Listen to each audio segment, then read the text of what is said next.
Don't let her get away! Let me tell you the whole story. John, it is such a pleasure to meet you. Congratulations on the success of Wicked, and congrats on the Golden Globe nominations. I know, it's fun, right? It's so fun. How are you feeling about all of this? It's very overwhelming. There's a certain protective shell you put on to not let you just sort of just keep moving, especially we have part 2 I'm working on. But at a certain point, we started letting it in, and it's been so nice, especially acknowledgement for the cast and the crew of the hard work they've done in. So that, to me, that's the best. And of course, scrolling social media and be like, wow, people really are responding to all this stuff and seeing the details that you never think they see. Yeah, and speaking of details, you know, with the home release coming up, like there's just so much more details to uncover, What are you most excited for fans to discover in like the deleted scenes or even the behind the scenes stuff? I mean, the behind the scenes stuff is great because I think people want to know how we did things, and that's always really fun for me as a filmmaker.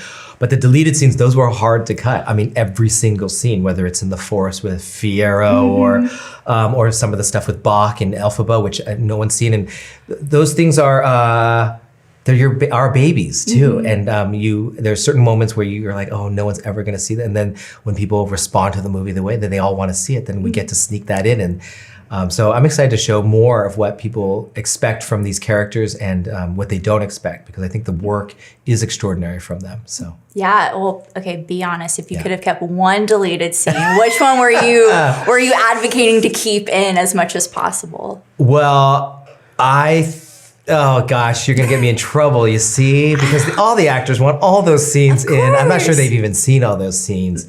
I love the stuff with the fun one I would put in is the Bowen. I think we put that in there. I've been through. Yes. To me, that's one that people talked about without even having seen it, and I love that. We just needed the movie to go and move, and so I'm pretty excited for people to see that. Well, Bowen Yang just said in an interview that there is supposedly a cut scene of a shirtless Jonathan Bailey Fierro.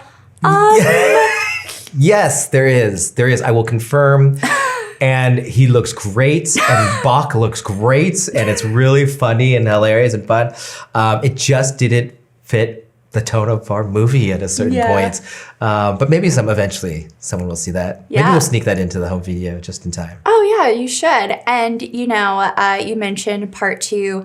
I'm curious, how would you feel if there was ever a screening of both part 1 and part 2 together, having that, even with like maybe a mini intermission? I have seen that version of it. I have, because I wanted to cut both to understand the intention of every scene for both movies.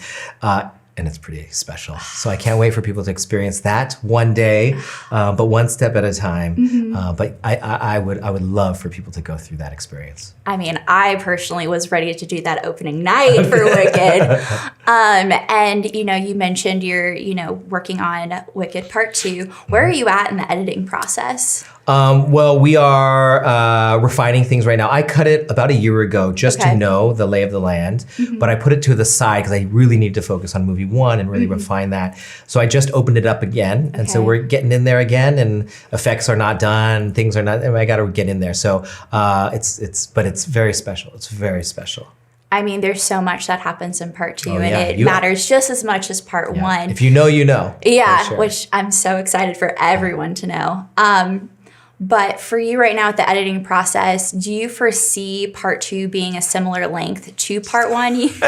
Or is it going to be roughly in that like 2-hour range? Because like Act 2 is considerably shorter than Act 1. Well, we've there are certain things that are needed in Act 2 for me that I feel like in a movie you need to have, because those changes go quickly.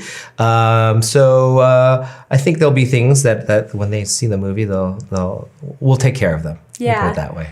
And last question for part 2. Which character are you hoping fans walk away from part 1 getting even more love for in part 2? I'm not supposed to be talking about part 2, but what will I say? For Collider, I will say, if you know, you know that the Nessa and Bach story is that they get to finally sort of blossom in those characters, and what they're able to do with that is just mind-blowing. heartbreaking. Of course, what happens with Fiyero and all the things. I mean, and those girls, that relationship. Now that I know that the audience is invested in that as much as I have always been with them, it's gonna crush. It is. Well, thank you so much, and seriously, amazing job. I've loved Wicked for years, and so after In the Heights, like I knew you were like the right hands for this. So thank you. That means a lot. I appreciate that.